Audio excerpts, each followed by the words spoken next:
अस्सलाम वालेकुम friends and welcome to the 12th video of 30 days digital boot camp. आज हम बात करेंगे बहुत ही इम्पॉर्टेंट टॉपिक के ऊपर जो कि है how to price your services and get high paying clients. और ये मजाक नहीं है, हम वाकई इसके ऊपर बहुत इम्पॉर्टेंट डिस्कशन करेंगे। ठीक है, तो बात क्या है कि प्राइसिंग अगर आपकी सही नहीं है ना तो आप अंडर पेड हो जाते हो। ठीक है, या क्लाइंट्स मिस कर जाते हो मोस्ट ऑफ द टाइम। देखो, मैं ये नहीं कहती कि आप बहुत हाई प्राइसेस सेट करो। चलो स्टेप बाय स्टेप डिस्कस करते हैं। सबसे पहला स्टेप हमारे पास है नो योर वैल्यू। अपने स्किल्स को, एक्सपीरियंस को और रिजल्ट्स को समझो। ठीक है, क्लाइंट को सिर्फ सर्विस नहीं चाहिए होती, उसको कंप्लीट सोल्यूशन विद रिजल्ट्स चाहिए होते हैं जो आप उसको प्रोवाइड करते हो। ठीक है, वैल्यू समझने का मतलब क्या है? कॉन्फिडेंटली प्राइस सेट करना। ठीक है, अब कॉन्फिडेंटली प्राइस सेट करने के लिए क्या क्या चीज़ें देखनी पड़ती हैं? सबसे पहले रिसर्च मार्केट रेट्स। ठीक है, मार्केट में देखो कि सिमिलर सर्विसेज की एवरेज प्राइस क्या है मार्केट में। क्या अब आप, कुछ लोग सच में जाके दुकानों पे पूछना शुरू कर देंगे, इसलिए बता देती हूँ कि फाइबर के ऊपर देखो, अपवर्क के ऊपर देखो, लिंक्डइन के ऊपर अपनी नीच के लोग देखो और चेक करो कि वो कितनी कितनी प्राइस पे क्या क्या सर्विसेज दे रहे हैं। ठीक है, उस हिसाब से अपनी प्राइसिंग सेट करो। फ्रीलांस प्लेटफॉर्म्स पे आप जो है ना, जैसे मैंने अभी बताया, फाइवर, अपवर्क, लिंक्डइन, इनके ऊपर आप जाके अपने कंपटीटर्स चेक करो कि उन वो क्या प्राइसिंग सेट कर रहे हैं एवरेज। ठीक है, अपनी स्किल और क्वालिटी के हिसाब से एडजस्ट करो। ठीक है, अगर आप बिगनर नहीं हो, आपके पास 3 से 4 साल का एक्सपीरियंस भी है, ठीक है, और आपका एक अच्छा पोर्टफोलियो भी है, then don't settle for less. अगर आपका क्लाइंट आपको कह रहा है ना कि वो दूसरा तो मुझे इतने में दे रहा है, तो उसको मैं ये भी नहीं कह रही कि आप कहो कि नहीं नहीं यार, अच्छा मैं नीचे कर लेता हूँ, मुझे भी इतने नहीं। ये भी नहीं कह रही आप उसको कहो अच्छा उससे बनवा लो। नहीं नहीं यार, ये तो करना ही नहीं है ना यार, ये जाती है। ठीक है, आप उसको कॉन्फिडेंटली बताओ कि हाँ बिल्कुल, इसमें कोई डाउट की बात नहीं है कि वो इतनी में आपको बना के दे रहा है, लेकिन ऑब्वियसली कुछ डिफरेंसेस होंगे उसकी और मेरी स्किल्स के अंदर। ठीक है, जो आपको पोर्टफोलियो से शोकेस हो रहे होंगे। ठीक है, तो इस तरह से करके आपने जो है वो अपनी वैल्यू के हिसाब से ही अपने क्लाइंट के साथ अपनी प्राइसिंग को एडजस्ट करना होता है। ठीक है, फिर हम कुछ प्राइसिंग मॉडल्स की बात करते हैं। अब अगर आप लोगों में से जो फाइवर पे काम करते हैं उन्होंने गिग्स बनाई होंगी तो उनको आइडिया होगा कि फिक्स्ड प्राइस क्या होती है, आर्ली रेट क्या होता है, या पैकेजेस किस तरह से सेट होते हैं। ठीक है, फिक्स प्राइस का मतलब होता है स्पेसिफिक प्रोजेक्ट के लिए आप एक फिक्स प्राइस बताते हो कि इस प्रोजेक्ट के लिए मैं इतने लूंगी।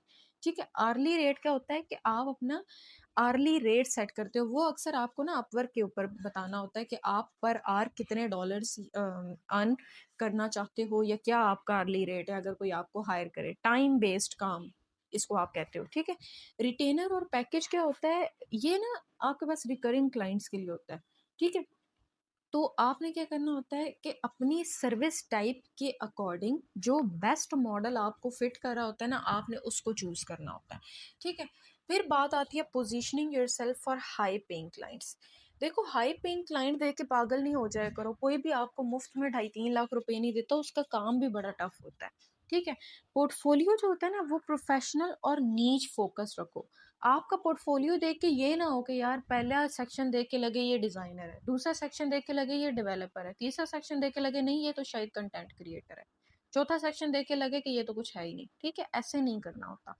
ठीक है, आपका पोर्टफोलियो अगर डेवलपर पोर्टफोलियो है तो आपके प्रोजेक्ट्स देख के पता लग जाना चाहिए कि ये डेवलपमेंट प्रोजेक्ट्स हैं। ठीक है, ऐसे ही सेम डिज़ाइनिंग के लिए, ऐसे ही सेम कंटेंट क्रिएशन के लिए, सब के लिए। ठीक है, अच्छा, सोशल प्रूफ और टेस्टिमोनियल्स लाजमी दिखाया करो, क्योंकि आपके क्लाइंट्स देखते ही ये हैं इसकी कितनी रेटिंग है, ये कौन से लेवल का सेलर है, टॉप रेटेड है या नहीं, या कौन सी रेटिंग्स पे आ जाता है, कितना रिकमेंडेड है, कितने स्टार्स हैं, प्रीवियस क्लाइंट्स ने क्या रिव्यूज़ दिए हैं। ठीक है, ये सब कुछ सोशल प्रूफ्स होते हैं और ये माइंड नहीं करना चाहिए, ये आपको खुद ही शो कर देना चाहिए पोर्टफोलियो में। ठीक है, अपने क्लाइंट के साथ क्लियरली कम्युनिकेट करो ताकि उसको एग्जैक्ट वैल्यू मिले कि आप कितने के ऊपर काम करोगे। ठीक है, फिर बात आती है don't under value your self. लोग क्या करते हैं कि क्लाइंट ना चला जाए उस चक्कर में काम लाख रुपए का होता है और 50,000 में कर देते हैं, ये मत किया करो, ठीक है? क्योंकि काम तो उसने आपसे भी करवाना है, काम उसने दूसरे से भी करवाना है, ठीक है? बिगिनर्स की ये बहुत कॉमन मिस्टेक होती है कि वो लो प्राइसिंग फॉर फास्ट है। आप क्लाइंट के लिए लो प्राइसिंग रखो, लेकिन उस क्लाइंट के लिए जिसका काम भी बिगनर लेवल का हो। अगर आप एक बिगनर लेवल के डेवलपर हो और आपको कोई कह रहा है कि यार मुझे रिएक्ट में ना चाहिए वेबसाइट जिसमें सारे कैरोसेल्स वगैरह और सब कुछ जो है मार्कीज वगैरह इफेक्ट्स ये चीज़ें यूज़ हो रही हो, तो ये चीज़ें बिगनर को नहीं पता होती हैं, ठीक है? अच्छा, तो उस क्लाइंट के लिए फिर आपको ऐसी ही मार्जिन सेट करनी पड़ती है पेमेंट की। फिर उसके बाद है स्टार्ट विद फेयर प्राइसिंग, ठीक है? ग्रेजुअली इंक्रीज करो विद एक्सपीरियंस एंड रिजल्ट। देखो, अगर स्टार्ट में आप वेबसाइट डेवलपिंग सॉरी ऑफर कर रहे हो 9,000 का पैकेज, ठीक है, जिसमें आप फ्रंट एंड बना के दे रहे हो, ठीक है, आपकी वेबसाइट वो रिस्पॉन्सिव है, लेकिन चलो बिगनर लेवल पे 9,000 इज ओके, ठीक है?